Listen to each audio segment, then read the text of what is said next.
അസ്സലാമു അലൈക്കും വറഹ്മത്തുള്ളാ. 5ാം ക്ലാസ്സിലെ പൊതുപരീക്ഷ അടുത്ത മാസം 8-ാം തീയതി. ഇനി കുറച്ച് ദിവസങ്ങളേ ഉള്ളൂ. അപ്പോൾ എല്ലാവരും നല്ലോണം ഉഷാറായിട്ട് പഠിക്കണം, നല്ല മാർക്ക് വാങ്ങണം, ഉന്നത വിജയത്തിലേക്ക് എത്തണം. അപ്പോൾ അത് ആഗ്രഹിക്കുന്നവരാണ് എല്ലാവരും. അതിന് നമ്മൾ പ്രധാനമായിട്ട് ചെയ്യേണ്ട ഒരു കാര്യമാണ് മുൻ വർഷങ്ങളിലെ ചോദ്യങ്ങൾ നല്ലോണം അത് പ്രിപ്പയർ ചെയ്യുക. അത് നല്ലോണം പഠിച്ചു കഴിഞ്ഞാൽ നമുക്ക് നല്ല മാർക്ക് വാങ്ങാൻ കഴിയും. അപ്പോൾ ഇനി കുറച്ച് ദിവസമേ ഉള്ളൂ. അടുത്ത മാസം 8-ാം തീയതി എന്ന് പറയുമ്പോൾ ഈ മാസം തുടങ്ങിയല്ലോ, കുറഞ്ഞ ദിവസങ്ങളേ ഉള്ളൂ. അപ്പോൾ നമുക്ക് 2023 ഫിഖ്ഹിൻ്റെ ചോദ്യപേപ്പർ നോക്കാം. ആദ്യത്തെ പരീക്ഷ ഫിഖ്ഹാണ്. അപ്പോൾ ഫിഖ്ഹിൻ്റെ ചോദ്യപേപ്പറാണ് നമ്മൾ നോക്കാൻ പോകുന്നത്.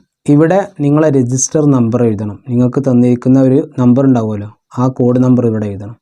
ഇവിടെ നിങ്ങളെ പേര് എഴുതണം. പൊതുപരീക്ഷയാണ്. നിങ്ങൾ ഉത്തരപേപ്പർ വേറെ ഉസ്താദുമാരെ നോക്കുക. നിങ്ങളെ പഠിപ്പിച്ച ഉസ്താദുമാരാകൂല, വേറെ ഏതെങ്കിലും മദ്രസയിലെ ഉസ്താദുമാരെ നോക്കുക. അപ്പോൾ എത്ര പരമാവധി നിങ്ങൾക്ക് വൃത്തിയിൽ എഴുതാൻ കഴിയുന്നു അത്രയും വൃത്തിയിൽ നിങ്ങൾ എഴുതണം. എഴുത്ത് മോശമായി കണ്ടാൽ വാല്യുവേഷൻ നടത്തുന്ന ഉസ്താദുമാർക്ക് നിങ്ങളെ ആൻസർ ഷീറ്റ് നോക്കാൻ തന്നെ താല്പര്യം ഉണ്ടാവില്ല. അവരത് വേഗം എന്തെങ്കിലുമൊക്കെ തെറ്റിട്ടിട്ട് വേഗം പോകും. അപ്പോൾ ഒരു പക്ഷേ നിങ്ങൾ പരീക്ഷയ്ക്ക് തോൽക്കാൻ അത് കാരണമാവും. അതുകൊണ്ട് പരമാവധി വൃത്തിയിൽ എഴുതണം എല്ലാവരും. ഒന്നാമത്തെ ചോദ്യം, ചെയ്താൽ ശിക്ഷ ഇല്ലാത്തതും ഒഴിവാക്കിയാൽ കൂലിയുള്ളതും. ഉത്തരങ്ങളുണ്ട്. മുഗല്ലദ് കൊണ്ട് മലിനമായത്, ഖളാ, കറാഹത്ത്, മുസ്തഅമൽ, മുങ്കൈ. വളരെ സിമ്പിളാണ് അല്ലേ? ചെയ്താൽ ശിക്ഷ ഒന്നുമില്ല, എന്നാൽ ഒഴിവാക്കിയാലാണ് നമുക്ക് കൂലി കിട്ടുക. അങ്ങനത്തെ കാര്യമാണ് ഇത് കറാഹത്ത്. ഇതാണ് അതിൻ്റെ ഉത്തരം, കറാഹത്ത്. 2, ആസന്നമായ നിസ്കാരത്തേക്കാൾ മുന്തിക്കണം. ആസന്നമായ എന്ന് പറഞ്ഞാൽ എന്താണ്? പ്രസൻ്റ് ആയ നിസ്കാരം. അപ്പോൾ ഇപ്പോൾ ഏത് നിസ്കാരത്തിൻ്റെ സമയമാണോ ആ നിസ്കാരത്തേക്കാൾ നമ്മൾ പ്രാധാന്യം കൊടുക്കേണ്ടതും നിസ്കരിക്കേണ്ടതും ഏതാണ്? ഖളാ ആയ നിസ്കാരമാണ്. അപ്പോൾ ഉത്തരം എന്താണ്? ഖളാ. അടുത്തത്, ഫർളിൽ ഉപയോഗിച്ച കുറഞ്ഞ വെള്ളത്തിന് പറയും. ഫർളിൽ ഉപയോഗിച്ച കുറഞ്ഞ വെള്ളത്തിന് എന്താണ് പറയുക? അതിനൊരു പേരുണ്ട്. എന്താണ്? മുസ്തഅമൽ. എന്താണ്? മുസ്തഅമൽ. അടുത്ത്, 7 തവണ കഴുകേണ്ട നജിസാണ്. അതെല്ലാവർക്കും അറിയാം. പക്ഷേ അതിൻ്റെ പേര് അറിഞ്ഞോളണമെന്നില്ല. നായം പന്നിയും തൊട്ടാൽ 7 വട്ടം കഴുകണം എന്ന് നമുക്ക് എല്ലാവർക്കും അറിയാം. പക്ഷേ എന്താണ് അതിൻ്റെ പേര്? മുഗല്ലദ് കൊണ്ട് മലിനമായത്, മുഗല്ലദായ നജിസ് എന്ന് അതിന് പറയാം. അപ്പോൾ മുഗല്ലദ് കൊണ്ട് മലിനമായതാണ് 7 തവണ കഴുകേണ്ടത്.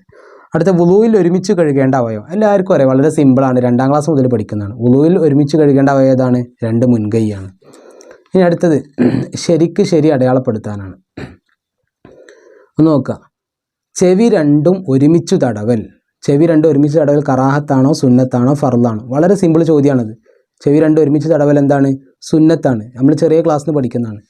പല്ലിൽ നീളത്തിൽ മിസ്വാക്ക് ചെയ്യൽ. പല്ലിൽ നീളത്തിൽ മിസ്വാക്ക് ചെയ്യൽ എന്താ? കറാഹത്താണ്. നാവിലാണ് നീളത്തിൽ എന്ത് ചെയ്യേണ്ടത്? മിസ്വാക്ക് ചെയ്യേണ്ടത് അല്ലേ? പല്ലിൽ നീളത്തിൽ മിസ്വാക്ക് ചെയ്യൽ കറാഹത്താണ്. അടുത്തത്, പ്രസവശേഷം പുറപ്പെടുന്ന രക്തം. പ്രസവിച്ചു കഴിഞ്ഞാൽ സ്ത്രീകൾക്ക് പുറപ്പെടുന്ന രക്തം ഏതാണ്? നിഫാസ്, ഹൈദ്, ഇസ്തിഹാദ്. ഏതാ ഉത്തരം? നിഫാസ്. അടുത്ത്, തയമ്മും സഹീഹാകാനുള്ള ഷർത്തുകൾ 2, 4, 3. ഏതാ ഉത്തരം? 4. അടുത്ത്, സ്ത്രീകൾക്ക് സുന്നത്തില്ല. അതും സിമ്പിൾ ചോദ്യമാണ്. സ്ത്രീകൾക്ക് സുന്നത്തില്ല. ബാങ്ക്, ജമാഅത്ത്, ഇക്കാമത്ത്. ജമാഅത്ത് സ്ത്രീകൾക്ക് സുന്നത്തുണ്ട്, ഇക്കാമത്തും സ്ത്രീകൾക്ക് സുന്നത്തുണ്ട്. പക്ഷേ ബാങ്ക് എന്തില്ല? സുന്നത്തില്ല. അടുത്തത്, പൂർത്തിയാക്കാം. അഖാമഹല്ലാഹു ഡാഷ്.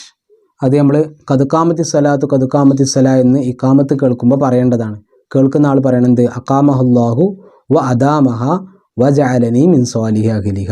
ടെക്സ്റ്റ് ബുക്കിൽ നിന്ന് കണ്ടെത്തുക. 22-ാമത്തെ പേജിലാണ് അതിൻ്റെ ഉത്തരം ഉള്ളത് കേട്ടോ. 22-ാമത്തെ പേജ്. അടുത്ത, ഉസല്ലി സുന്നത്ത സുബഹി. അതും 24-ാമത്തെ പേജിലുണ്ട്. ഉസല്ലി സുന്നത്ത സുബഹി അൽ ഖബിലിയ്യത്തി റകഅത്തൈനി മുതവജ്ജിഹൻ അൽ ഖിബ്ലത്തി അദാനില്ലാഹി തആല. അപ്പോൾ ഇത് നിങ്ങൾ കാണാതെ പഠിക്കുക കേട്ടോ. അതുപോലെ ഉസല്ലി സുന്നത്ത ഈദ് അൽ ഫിത്രിയും കാണാൻ പറ്റും. ചിലപ്പോൾ ഇതോ മാറി ചോദിക്കാൻ സാധ്യതയുണ്ട്. അടുത്തത്, ഇന്ന സ്വലാത്തി ഡാഷ് റബ്ബിൽ ആലമീൻ. അത് വളരെ സിമ്പിളാണ്. ഇന്ന സ്വലാത്തി വനുസുക്കി മഹ്യായ മമാത്തി ലില്ലാഹി റബ്ബിൽ ആലമീൻ. മുഴുവനായിട്ട് എഴുതാൻ ഇവിടെ ഗ്യാപ്പ് ഉണ്ടാവില്ലേ? പിന്നെ അടുത്ത, റബ്ബി ഗ്ഫിർലി വർഹംനി വജ്ബുർനി വർഫാനി വർസുഖ്നി വഹ്ദിനി വാഫി. അതൊക്കെ വളരെ സിമ്പിൾ ചോദ്യങ്ങളാണ്. അടുത്തത്, ഖിയാമു റമദാൻ്റെ മറ്റൊരു പേര്. അത് ഖിയാമു റമദാൻ എന്നുള്ളത് ഏത് നിസ്കാരത്തിൻ്റെ മറ്റൊരു പേരാണ്? നമുക്കറിയാം, തറാവീഹ് നിസ്കാരം അല്ലേ? റമദാൻ നിസ്കരിക്കുന്ന പ്രത്യേക നിസ്കാരമാണ് തറാവി. ആ തറാവിൻ്റെ മറ്റൊരു പേരാണിത് ഖിയാമു റമദാൻ. അപ്പോൾ ഇവിടെ ചോദ്യം തിരിച്ചാണ് ചോദിച്ചത്, ഖിയാമു റമദാൻ്റെ മറ്റൊരു പേര്. അപ്പോൾ എന്താണ്? സലാത്തു തറാവീഹ് അല്ലെങ്കിൽ തറാവീഹ് നിസ്കാരം എന്ന് എഴുതിയാൽ മതി. അടുത്തത്, പെരുന്നാൾ നിസ്കാര ശേഷമാണ് നിർവഹിക്കേണ്ടത്. പെരുന്നാൾ നിസ്കാരത്തിന് ശേഷം നിർവഹിക്കേണ്ട ഏതാണ്? പെരുന്നാളിൻ്റെ രണ്ട് ഖുത്തുബ എന്ന് എഴുതിയാൽ മതി. അടുത്ത്, ജംഉം കസറും അനുവദനീയമല്ലാത്ത നിസ്കാരം. ജംഉം കസറും അനുവദനീയമല്ല, ജമ്മാക്കാൻ പറ്റൂല. ഏതൊക്കെ നിസ്കാരം ജമ്മാക്കാൻ പറ്റാത്തത്? സുബഹിയും ഇഷാവും ജമ്മാക്കാൻ പറ്റൂല അല്ലേ? സുബഹിയും ലുഹറും ജമ്മാക്കാൻ പറ്റൂല. എന്നാൽ ജംഇനും കസറിനും രണ്ടിനും കൂടി പറ്റാത്ത നിസ്കാരം ഏതാ? ഉണ്ട്. എങ്ങനെ? മഗ്രിബ് കസറാക്കാൻ പറ്റൂല, അതുപോലെ സുബഹിയും കസറാക്കാൻ പറ്റും. കസറാക്കുക എന്ന് പറഞ്ഞാൽ എന്താ? 4 റക്അത്തുള്ള നിസ്കാരം 2 റക്അത്ത് ആയി നിസ്കരിക്കലാണ് എന്ത്? കസറാക്കുക എന്ന് പറഞ്ഞാൽ. അപ്പോൾ സുബഹി ആകെ 2 റക്അത്തുള്ളൂ, അപ്പോൾ സുബഹി കസറാക്കാൻ പറ്റൂല. അതുപോലെ മഗ്രിബ് ആകെ 3 റക്അത്തുള്ളൂ, അതും കസറാക്കാൻ പറ്റും. അപ്പോൾ കസറാക്കാൻ പറ്റാത്ത നിസ്കാരമാണ് മഗ്രിബും സുബഹിയും. എന്നാൽ ജംഇനും പറ്റാത്ത നിസ്കാരങ്ങളുണ്ട്. അതെങ്ങനെ? ഇപ്പോൾ സുബഹിയും ളുഹറും കൂടി ജമ്മാക്കാൻ പറ്റൂല, സുബഹിയും ഇഷാവും കൂടി ജമ്മാക്കാൻ പറ്റൂല. അതുപോലെ തന്നെ മഗ്രിബും അസറും കൂടി ജമ്മാക്കാൻ പറ്റൂല. അതുപോലെ മഗ്രിബും അസറും ജമ്മാക്കാൻ പറ്റൂല. ഇതുപോലെ ഇഷാവും സുബഹിയും ജമ്മാക്കാൻ പറ്റൂല. അത് നമ്മൾ മനസ്സിലാക്കുക. അവിടെ ജമ്മും കസറും അനുവദനീയമല്ലാത്ത നിസ്കാരം എന്ന് പറഞ്ഞാൽ സുബഹിയും മഗ്രിബും എന്തായാലും കസറിന് പറ്റില്ല. അപ്പോൾ അത് എഴുതാം നിങ്ങൾക്ക്. അപ്പോൾ അതന്നെ ആയിരിക്കും ഉത്തരം, ഏകദേശം ഉത്തരം അതന്നെ ആയിരിക്കും. അല്ലാതെ ജമ്മാക്കാൻ പറ്റാത്ത നിസ്കാരം എന്ന് പറയുമ്പോൾ കുറേ നിസ്കാരങ്ങൾ പറയേണ്ടി വരും. അപ്പോൾ സുബഹിയും മഗ്രിബുമാണ് ഇവിടുത്തെ കറക്റ്റ് ഉത്തരം. അടുത്ത, ജമാഅത്ത് ഷർത്തുള്ള ഫർള് നിസ്കാരം. ജമാഅത്ത് ഷർത്തുള്ള ഫർള് നിസ്കാരം ഏതാണ്? വെള്ളിയാഴ്ച നിസ്കരിക്കുന്ന ജുമാ നിസ്കാരം. അടുത്ത, സക്കാത്തുൽ ബദനിൻ്റെ മറ്റൊരു പേര്. സക്കാത്തുൽ ബദൻ എന്നതിൻ്റെ മറ്റൊരു പേരെന്താണ്? അങ്ങനെ പാഠം തന്നെ ഉണ്ടല്ലേ, സക്കാത്തുൽ ബദൻ. അതിൻ്റെ മറ്റൊരു പേരാണ് ഫിത്തുർ സക്കാത്ത് അല്ലെങ്കിൽ സക്കാത്തുൽ ഫിത്തുർ. അടുത്തത് വ്യക്തമാക്കാം. സക്കാത്ത് കൊടുക്കുന്നതിൻ്റെ ഷർത്തുകൾ. സക്കാത്ത് കൊടുക്കുമ്പോൾ 2 ഷർത്തുണ്ട്, നമുക്കെല്ലാവർക്കും അറിയാം. എന്താണ്? ഒന്ന് നിയ്യത്ത് വെക്കണം, രണ്ടാമത്തെ എന്താണ്? അവകാശികൾക്ക് കൊടുക്കണം. ഇതാണ് സക്കാത്ത് കൊടുക്കുന്നതിന് 2 ഷർത്തുകൾ. അത് സക്കാത്തുൽ ബദൻ എന്ന് പറയുന്ന പാഠത്തിലുണ്ടത്.